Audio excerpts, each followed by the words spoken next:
Hi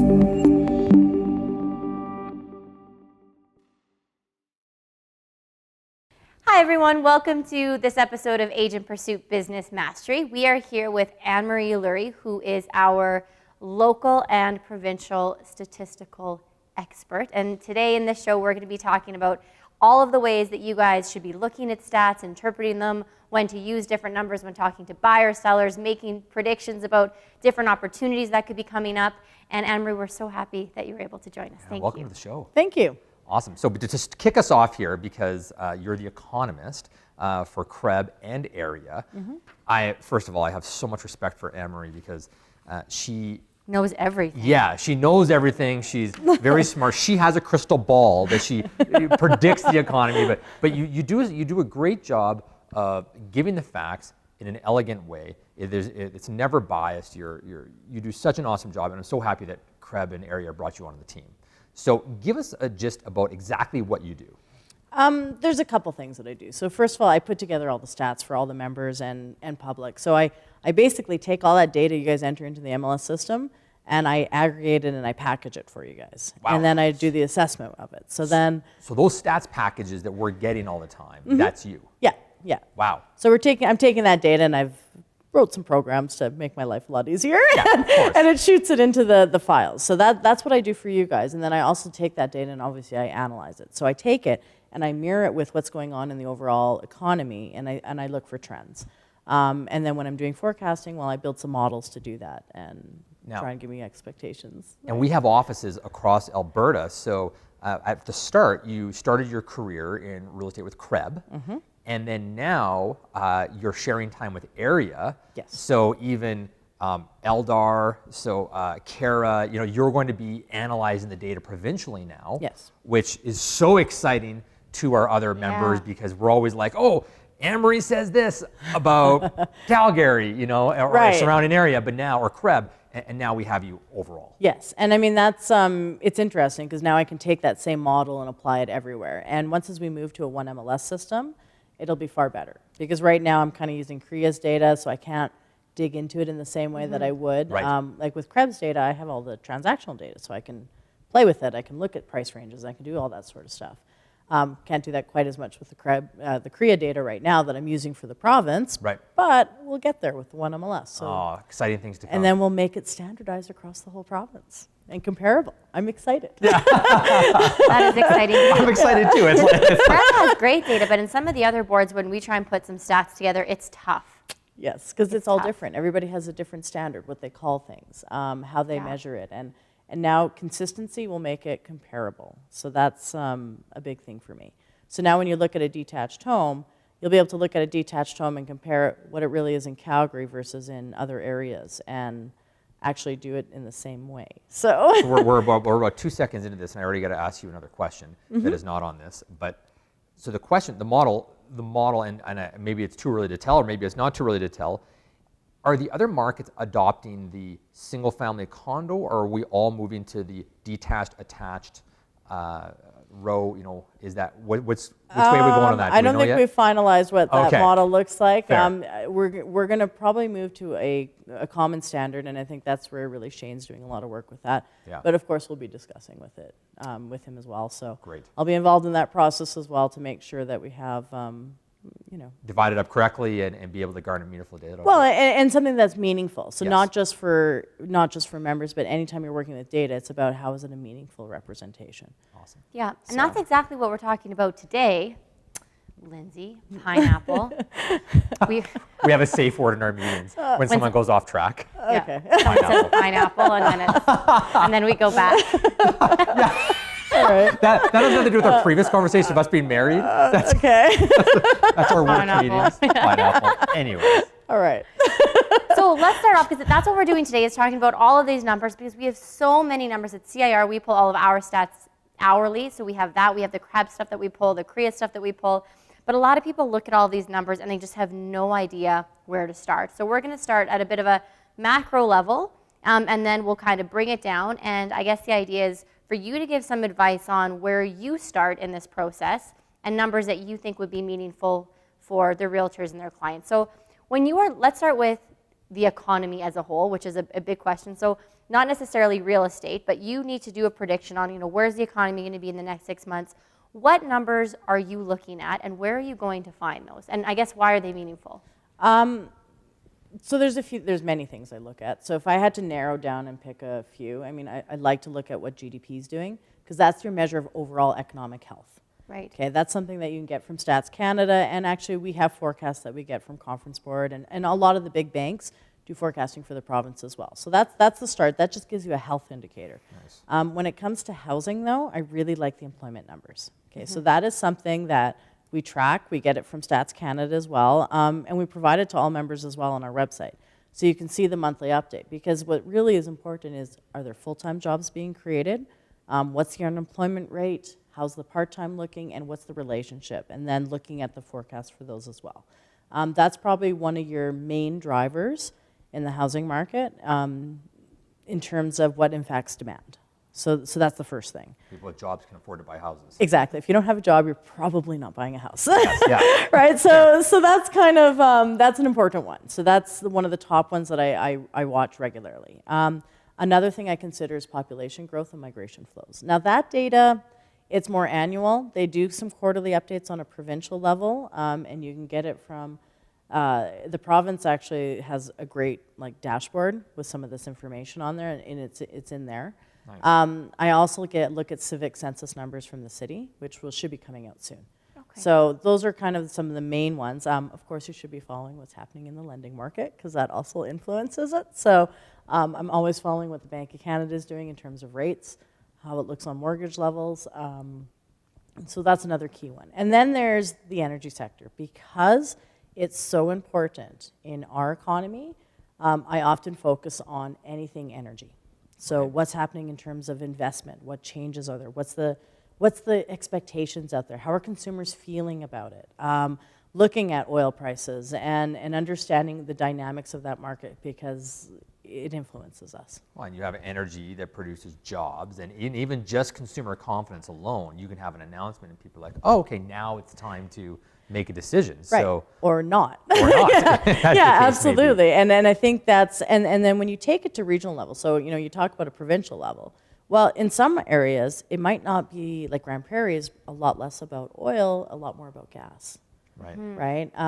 Lethbridge it doesn't matter. It's actually more about agriculture. So it's important in understanding what is the main source of employment and the economy that that funnels through there. So, interesting. And those are the indicators I look for to understand, well, how could that influence jobs? So if there's a downturn in energy, we know that will impact jobs. Yeah. Right. So that's the understanding behind it. So when we talk about real estate in particular, so the actual houses, what stats you're using and where you're looking for those. And we talked a bit about the specific numbers of sold data. Tell us a bit about that. Okay, so there's a few things I look at regardless. I always look at the number of sales. Now, when I'm looking at sales, why? I mean, I'm basically trying to get a gauge of if we are in a market that's improving or declining, right? So I'm looking at sales, I usually compare year over year. Right. For many good reasons. Or I look at year-to-date numbers. Because you don't want to do month over month, right. Because you get into March. Seasonal factors, right? Absolutely. So you don't want to do that. So, and that gives me, and I always don't just compare it over the previous year, I compare it over longer term trends, right? Because then I can see if our market's shifting. So we've seen in the past 5 years, we're in this slower sales environment. So I'm trying to determine if it stays there or not. Right. Right? Mm-hmm. So that's where I'm layering it in with the economic data. Okay? So sales is probably it's a good indicator for demand. Right. This tells you what's going on in housing demand, is right. your sales. So that's the first aspect. The next thing is you can't look at sales in isolation. So I look at it relative to both new listing growth or changes, and inventory. Right. Okay? Because if sales are down and inventory is down, it means your market might not be changing much. Right. Okay, so you have to compare the two. That's why we look at those indicators like months of supply. People have often asked me, why do I look at new listings? It's really about the new listing growth. So I compare how much is new listings changing compared to how much is sales changing.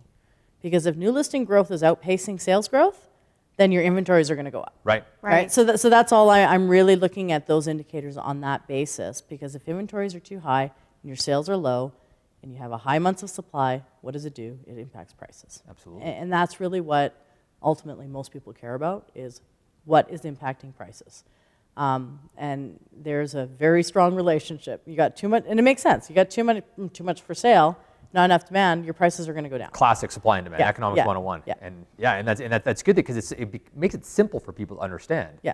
It's like if there's more people that want to sell a house and there's people to buy the house, Yeah. that's a problem. Yeah, and that's why those are the key indicators that say Right. if you have to look at just anything, look at those. Perfect. That's great. Yeah. So attached, so getting a little bit narrower, specific numbers for attached properties, detached properties, and apartment-style condominiums. So I do the same thing, but now I break it out a little bit more. So you don't want to look at, I mean, one thing that, we talk about general trends. You don't actually want to look at that if you're trying to actually figure out what's going on for a specific home. Okay, so you would want to take it to the more micro level.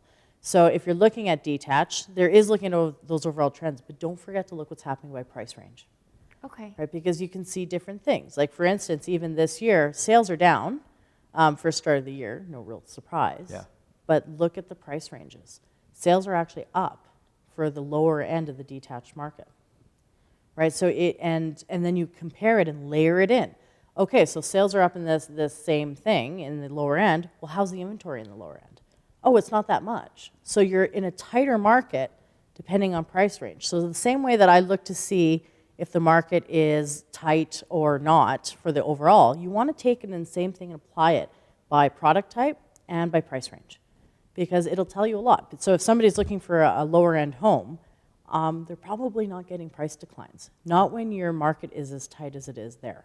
Right, so people, and this is interesting for realtors, so if you have a Yeah. buyer who's working in there, and if someone's like, oh, I'm just gonna wait for prices to go down, but they're in that lower range, it's like, might you might be actually go waiting a up. long time. Yeah, it might not happen, right? Yeah. Yeah. And that's one of the challenges. It's like, well, where is the prices declining? Because we know citywide it is, but that does not talk about a community and does not talk about price point. From what I look at in the data, so I do a couple ways, because there's the months of supply, but inventory numbers, especially as you start drilling down, you can get some funny numbers. So that's where I'll also look at sales to new listings ratio. So I'd like to look at both to see, because you just sometimes get more data in there, right? So if you have a sales to new listings ratio that's really, really low versus one that's really high, like that's going to be a different price trend. And I'm seeing it in the market now. Right now, all the detached on the higher end, that's a bit of a different story, right? There is, the sales to new listings ratio is quite low, Right. compared to what we've seen, right? Because you always want to, because I mean, obviously, like higher end market, it's not going to be the same as the lower end. Yes. But that's what you do. You start comparing it, and then if they're if they're looking for a home to buy in the $300,000 price range, that stuff still goes fast. Like Yeah. you're talking sales to new listings ratio in the range of about 90%. Wow. So every 9 that come on, every 10 that come on, 9 are being sold. So it's not what people think. But on the other side of it, like if you're in the higher end, and right now even 500,000 is struggling. Right. Right. So those markets, you're seeing products sitting there a lot longer. So I would expect steeper price declines in that higher end versus the lower end, where I would expect none. And this is a classic example of affordability. When we talk about jobs and things like that, it's, people who make more can afford the higher homes, but if less people are making more, then obviously, they're going to move in. But it goes to show that home ownership is still important, because I'm just not choosing to not own a house. I'm just being realistic with my expectations about what I can afford. Right. On that note, I want to ask, because you said that you tracked employment very carefully. Is part of that, and I don't know if you have access to these numbers, I know nothing about this, but is there a way to see if salaries are going up or down in these areas, to say that, like, let's say 500 more jobs were created in this area, which should sound good, but actually 500 more jobs are being created at 30% reduced annual salaries? So there's a couple ways to do it. So they don't necessarily give me that, I don't necessarily have that breakout by the jobs that were created. But what I do, first of all, I look at what types of jobs are being created. Okay. So if there's full-time job growth, I go, great, where have they been? And you can get it by industry. Well, you know that if your job growth has been occurring in accommodation and food services, Yeah. that is not the same pay as if they're occurring in the professional and technical services. Got it. Right. So that's one indicator that we kind of look at, is where is that job growth occurring? And I've run those numbers, and it's very like we're not having the job growth in the higher end of the market, right? Like those high-paid jobs aren't necessarily there. There's also broader-based indicators that I look at, so disposable income. And in Calgary, we've been trending down. So we actually are taking home less today than we did in 2014. Wow. Right? Yeah. And that's interesting because Yeah. you would say that, inflationary increases and things like that, but Yeah. it speaks to the economy. Yeah, absolutely. And that is your indication is that, wages are not, they're just not as strong. People aren't earning as much as they used to. I mean, just like when we look at the job numbers, we technically have more people employed now than we did in 2014 when this first started. But the job growth and job losses aren't equating. So the job losses have all been in like professional and technical, primary and utilities, which really reflect your energy sector. The job growth has been in like healthcare, education, government. Those are different pay grades. Yeah. So it's important to look at those details, and I do that often. Interesting. And I layer Thank it you in, for and answering it that. explains it. It explains why there's parts of your housing market that aren't Yes. doing as well. Yes. So, talking again about communities and price ranges, do you see any outliers in Calgary? And I don't know if you necessarily look that granularly, but here's the question, because we would automatically say, based on what you said beforehand, that communities that have those lower average price ranges or lower benchmark prices, depending on what we're looking at here, they would be moving quicker. Do you see any outliers? And maybe because it's because of like new growth, like the Seton areas, and driving new developments, driving that, new hospital developments, things like that, or new developments overall, driving different things? Okay, so there's a couple ways to look at this. Sure. First of all, I don't necessarily go into specific communities. I kind of keep it at the district level. Got it. For many reasons, because I don't want to get into your business. Yes, yeah, exactly. Fair, So fair, I don't do that fair. so much, but I do often look for indicators and things. Now, and I'll get back to the new home stuff in a second, because Sure. that does influence, Got but it. in a different way. So when I'm looking at the districts, I have seen that, generally right now, the detached market this is fairly new. So it went into oversupply in levels that we haven't seen for a very long time. So it's why you're seeing the steep price declines across the detached market. Yeah. It does seem to be a bit less on a quarter-over-quarter change in the northeast area. Right. Right, and again, that doesn't necessarily surprise me because it's a more affordable Yeah. part of the market. Okay, so I do look for some of those general trends, but all of them are still well below previous highs, and they've all been falling. Yeah. Okay, so and one thing you have to watch with especially pricing data is you've got year-over-year changes, and it's the one place I'd say it's okay to look at month over month because there's not as much seasonal factors in it. Got it. I prefer quarterly, but on the quarter, because everyone's saying, well, the first year, this year over year, first quarter, that's a steep price decline. Well, what you're forgetting is prices were declining for most of 2018. Absolutely. So that's why all of a sudden the year over year looks really steep. Yeah, even though it might have leveled off. Yeah, Quarter well, over it quarter. hasn't. It hasn't. It hasn't, sorry, it's still Theoretically, falling. yeah. No, theoretically, but no. But it's important to put both of those contexts, like in understanding how it's trended down, as well as if it is leveling, because then you still might have a strong year-over-year decline, but then that's where you compare the previous period or previous quarter, whatever you're looking at, previous month. So, but now the next aspect is the new home side, and I didn't touch on that yet. That's another one of those things that I follow closely, because if you get those new communities, the challenge is looking at the difference between resale and new, because you're competing. Don't forget, any resale product is competing with the new home, and there's been a lot of new home construction, and that is partly why you've seen steeper price declines in the apartment sector. Do you have data on that? Yes. Okay, you do. Because I was going to say, because some of it, if it's not MLS listed or No, we things have like everything that goes through, like we have at least the starts, we know what's it. under construction, we know what's in inventory. And that's through city permits and things like that? No, or- that's with CMHC data. It is CMHC, and okay. I'm working with them, hopefully sooner than later they'll give it to me, but we'll have it by community soon enough. So Oh, at least we wonderful. can That's see great. how much is coming on. So I've been talking, they're a little slower than I prefer, but I've been talking to them for a couple of years and I think we're finally there. So then we can layer in, and again, you have to compare, well, what is that relative price? So what is the price of new versus the price of resale? Right. right? Because if you're in these communities, some of the communities, yeah, they're growing, they're doing well, but is it on the resale side or is it on new home side? One thing I think we're starting to see in the apartment sector and the condos, there's a lot of new condos. And for resale, it's very difficult for them to compete because not only their prices might be lower than the new, but look at the condo fees. Yeah. Generally, new condos have a much lower condo fee than what's on the resale side.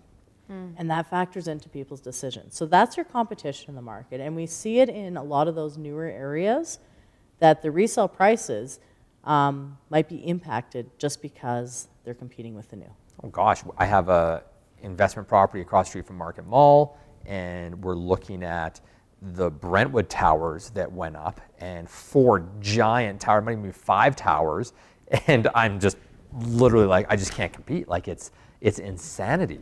Yeah. So, because ours is like 1980s building, theirs is just, and of course my condo fees are creeping up, and they split the amenities, even with the elevators, they're still cheaper, and it's, it's a battle. So we live that firsthand. Yeah, and that's why it's also, so that's part of the supply equation. Right. So there's resale supply. You'll also have to consider what's available in the new home stuff for supply and the rental. So then you're getting a full housing picture. Because those are all really, that's all your housing options. You can rent, you can own, you can buy new or resell. Right. So I often look at the rental side as well to see what those vacancies are. That data is horrible. I fully admit it. Yeah, fair. So I try and, like currently the only person who does rental data is CMHC in terms of a survey that they do twice a year. And it's not great. I mean, it only includes purpose-built rental, so it won't include got it. anything somebody's renting their home. Yeah. So I'm not a big fan of that data, but what I often do is I try and look at some of the larger publicly traded companies to see how their balance sheets are sitting, how much is their vacancy, just to give me a gauge. Oh, interesting. Yeah. Yeah, that makes sense. So is Boardwalk? No, it's not Yeah, public. Boardwalk. Is it? Yeah, Are they Boardwalk public? is. Okay, so that's yeah, a great they're public. indicator So then. Boardwalk, Main Street are some Got of the 2 areas that I might look at just to see the general trends because, and again, it's layering in all the data, but when migration goes up, typically they start in rental. Well, how does is the rental moving down? So we had migration actually improve last year better than expected. We saw some of the influence in the rental market with vacancies dropping. But everyone says, well, how come it didn't impact the housing market? I said, well, because when 87% of your migrants are from international sources, that takes time for it to filter into ownership. Yeah. So it's looking at all of that and understanding how it's driving it.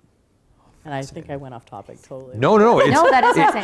it's right on topic. I was just thinking that I think we just had it. In one of our offices, we had a lunch and learn that TD Bank put on about talking about new migrants into the province and all of the home ownership options and financing and how to have those conversations, which apparently we should probably get them in again and really get our agents to go to that because that's probably a little bit untapped. Well, and that's where most of the migration has been. Right. So we're not getting people here from other provinces. Not a surprise when you're not creating high-paid jobs. Right.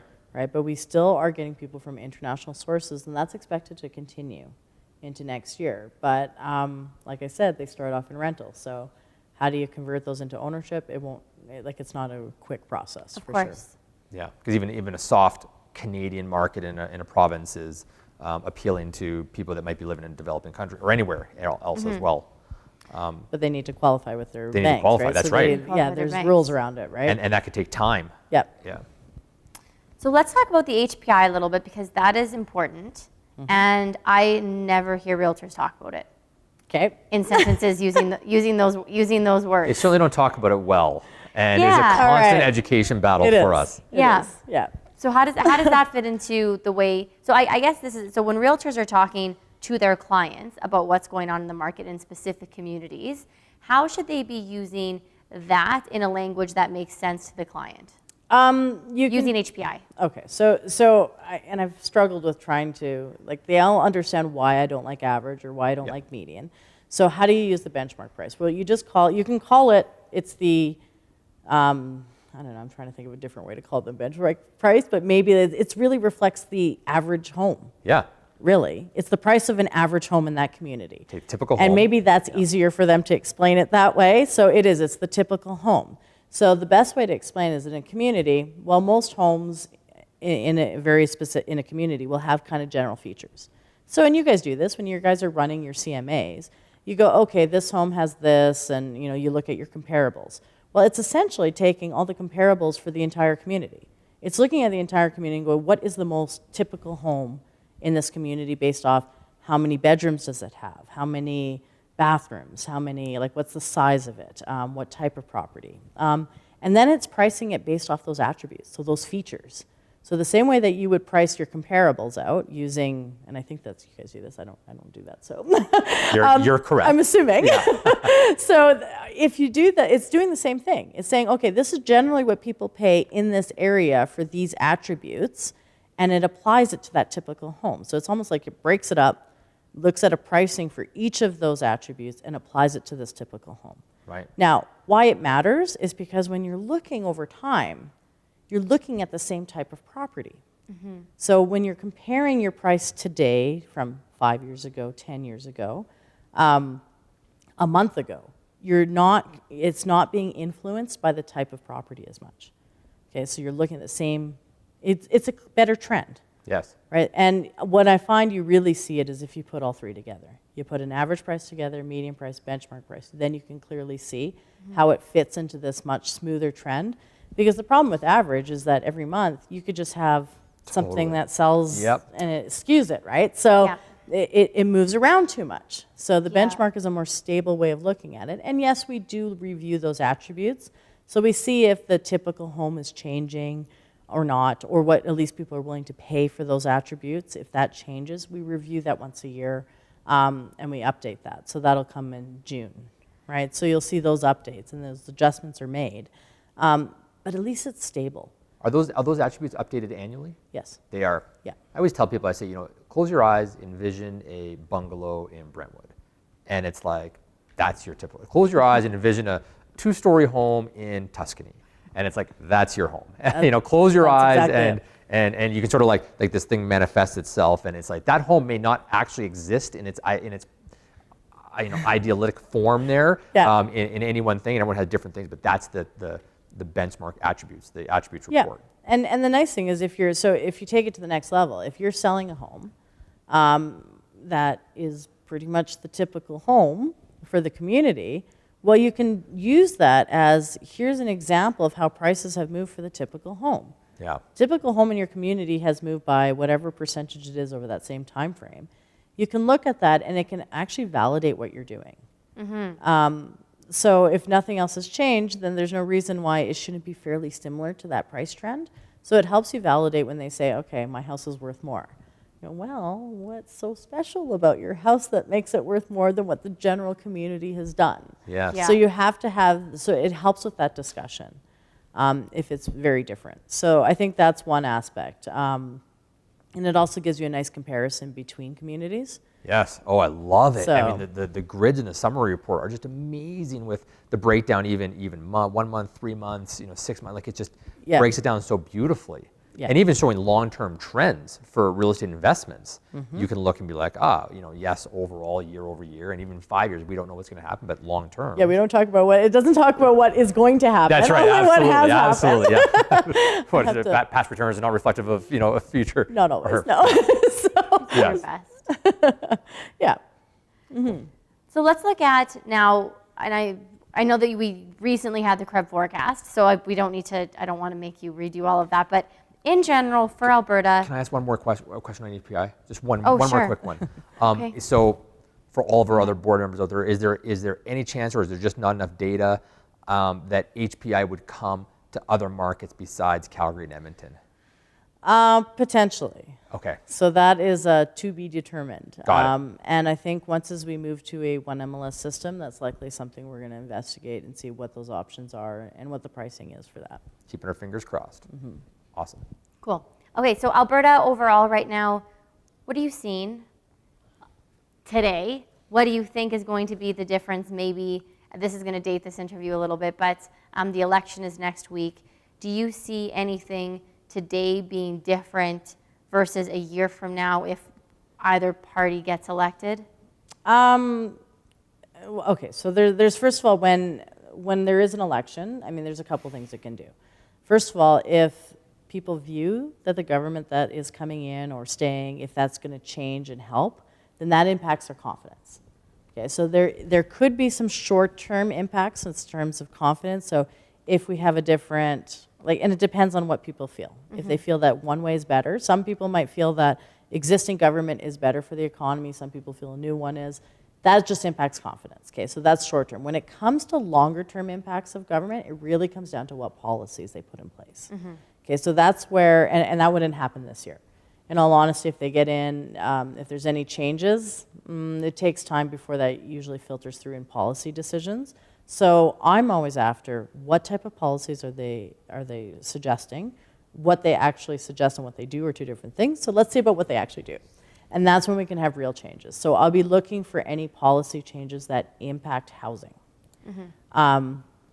So even in the federal budget, you heard that they have this new policy for first-time home buyers. Yes. Right? So with no details whatsoever. Right. Pretty cryptic. Right? So, Pretty cryptic. so I'm looking to see, well, what are the details? Right? So how could that actually impact the market? Yeah. So that's really where the government comes in, and I'm going, well, outside of the confidence factor, if we look for changes, it's more about what types of things are they doing to either change our economy, if they can. I have other beliefs on what they really can do versus what they say they think they can do. I might be with you. We'll share that at work coffee someday. So I mean, I think that's really what it comes down to is what influence can it have on market perceptions?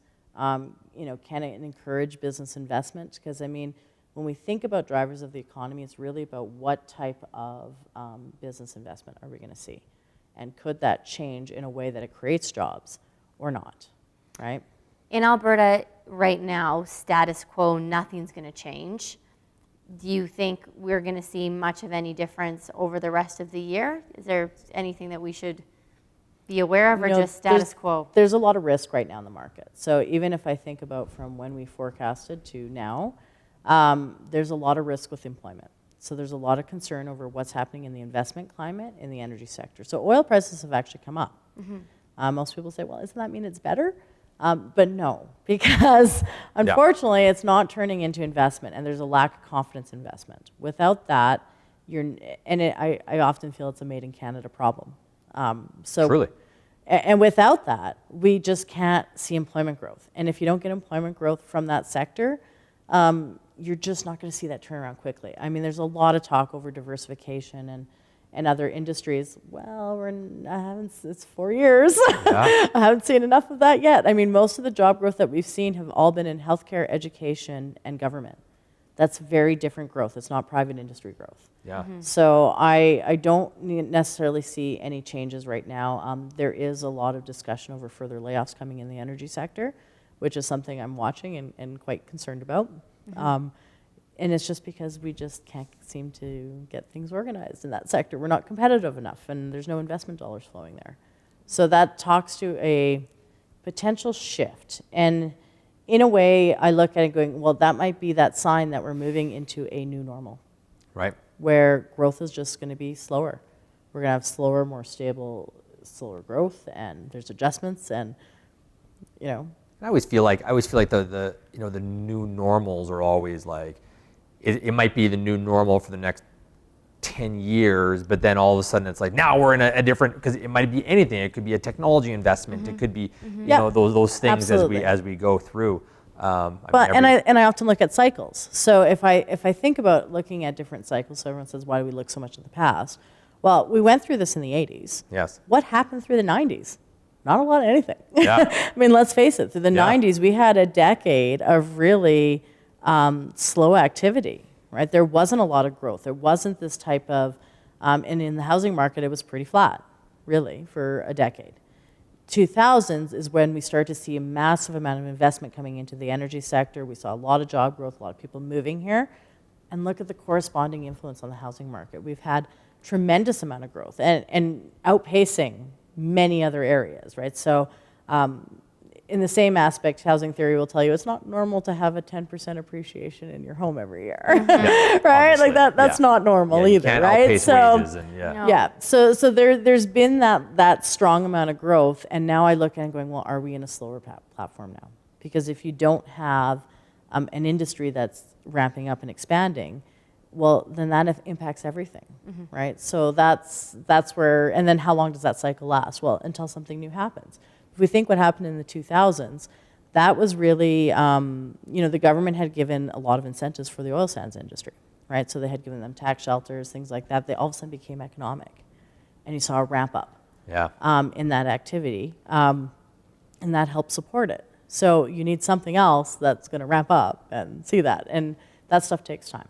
So I have to give a shout out to Anne-Marie, because I've always bugged you a few times about the fact of how diplomatic you say everything. And when we talk about elections and predictions and different communities and pricing, and the words about downward pressure and upward pressure and affordability and things like that, and policy changes and sectors, and I just love it. It's very polite. Yeah, it is just polite. the most wonderful thing ever, because you, and as an ambassador for the industry, you are perfect for it. So appreciate that. well, thank you. We're going to ask you one that I don't know if you can speak to as much, but people find out you're the economist for CREB, and you would get the perpetual realtor question of how's the market. Yep. And one of the things that we always look at is we always say, okay, how's the market? What does it mean for buyers? What does it mean for sellers? Yes. And so let me ask you that question. You're a realtor right now, based on the stats. What advice? I know the A word, A word. But okay, so give me the thing. So let's do it this way then. I'm a member of the general public. I see you, and I say, Anne-Marie, and kind of give you guys perspective here, it's April 12th, 2019. So this will actually be airing after the election, so we'll see how your predictions turn out about consumer confidence and the short-term uptick. They are not. But we'll go through and say, okay, so I'm asking you, I meet you at a party. Anne-Marie, how's the market? Great. And I'm a buyer or seller, talk to me through that. Okay, so the market generally right now, again, depending on your perspective, I mean, I look at it going, we are in a period where we're oversupplied. So we're oversupplied and prices are falling. Yep. Okay, that's what we're seeing. I don't expect a lot of change in that. It's going to take a long time before our market moves to more balanced conditions. So that's kind of the overall, this is what's happening. Prices are coming down. Now my next advice would be, and I can say that nicely, fair. is, okay, now how do you deal with this market? Okay, so if you are a seller, first of all, where are you selling? Like, where is your home, right? What location is in? What price point are you in? Because again, that will influence how much prices may have come down. So maybe you are a higher end home and you're facing more of a price decline. So I guess my next question would be, well, do you have to sell? Why are you selling? Like, where are you moving? Are you leaving the city? Because those things can influence your decision of when you should sell or if you should sell, right? So that's the first thing. I would recommend for anyone who's selling in this market is to understand, what are they competing against? What is the inventory? What price point are they at? What community? And really, then you have to give reference to when did they buy it. Prices have come down since 2014, but if you bought in 2009, you're still in a positive scenario, right? So you have to give that perspective of when they entered the market as well. Because, I mean, there's different cycles. Now, for buyers, on the flip side of it, when prices are falling, usually that's a sign that, there could be opportunity for them, right? So again, for buyers, I'd be saying, well, first of all, same thing applies. Where do you want to buy? What price range do you want to buy in, right? What are you looking for? The part that I think people often forget, though, is that as a buyer, this is not just an investment decision. Okay, so many people focus in on the market, but there's personal factors, there's lifestyle choices. Yeah. Right?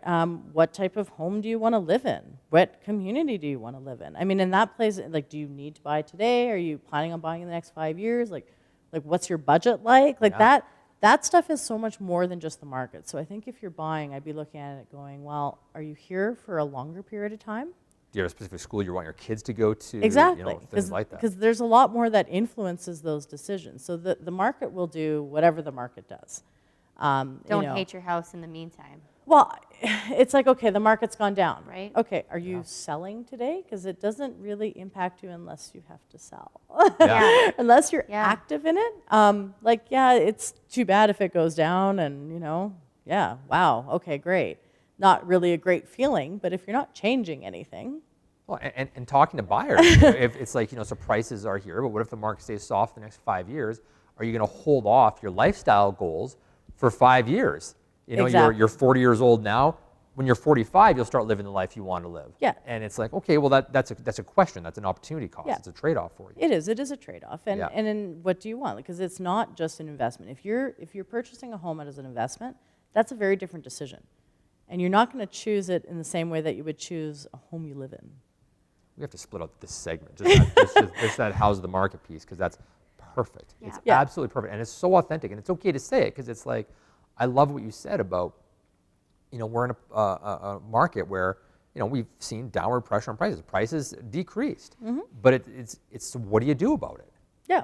I mean, and that's the thing, and that's what we say. What's the opportunity, or what do you do about Yeah. it? And well, and that. it's where do you want to live? I mean, I look at it and go, you can pay me enough to live in the city. Like, this Yeah. prices haven't come, they have to come down a whole lot more before I'd even consider it, right? Yeah. So it's a lifestyle choice, right? Yeah. So there's so much more to it, and I think people often forget that. And, there's, and again, for some buyers, they have to have that perspective. If you're in that affordable segment of the market, yeah, that's a different scenario. you're competing. So You you're might be competing with Yeah. people. Yeah. So, and people really do need to be aware of their finances. That's a different issue. You Yeah. could probably have a whole topic on that one. Yeah, exactly. Yes. Long-term, Yeah. responsible Yeah. planning. Yes. So, but I mean, that's really understanding the dynamics of what you want, Yeah. right? And if you're planning on being in this, like if you plan on only living here for 2 years in the city, then you're probably making a really different decision than if you're committed to the city and you plan on being here for the next decade. I mean, that's a different decision. Fair. That So, makes sense. yeah. Emery, thank you so much. This Yeah. was so helpful. Welcome. I want to just kind of end this, and these might be very basic things to say, but at the end of this, a realtor says, I want to go look at these stats. Just because we do have a lot of brand new realtors in the industry that may have started yesterday, where are they physically going online to look at the CREB numbers, some of the area numbers that you would recommend? When are they released? Okay, so CREB Link would have all of the stuff for Calgary and surrounding areas. So anything within the CREB board, you can go to CREB Link. We produce stats monthly and quarterly for Okay. every single community. So Unbelievable. you just go onto the site and you click around and you'll come up with a PDF. You can download that PDF into Excel so you can take all of that stuff and do whatever you want with it. Nice. So if you want to actually use it in your presentations, you can do that. All right, so that's all available on CREB Link. As far as area stuff goes, you can go onto their website as well. We have a really new cool tool coming out soon. Oh, okay. So that'll be out hopefully in the next couple months, where it'll be a much more interactive tool where you Great. can look at surrounding regions. So we again do a monthly write-up there. It comes out a little after our stats just because of Fair. how it works. Yeah. So that's coming out. And you can still get at least stats on those surrounding areas on a broader basis for now. But soon it'll be in an interactive tool, which is really neat. So I'm excited about that. That's great. Awesome. Great question. Great question. And thank you again for giving your time to us today. You're welcome. I want to give a big shout out to Tarek Hagamad of CIR Realty and Calgary Home Reporter here. He's got this beautiful home at 557 Patterson Grove Southwest. So thank you for letting us use that location. And don't forget to like us on Facebook, follow Agent Pursuit on Instagram, and check out our podcast anywhere you get your podcasts or an Apple Podcast. We post new episodes every 2 weeks, and it's awesome to have a fantastic guest like Anne-Marie. So thank you again. Thank you very much. Have a great week, everyone.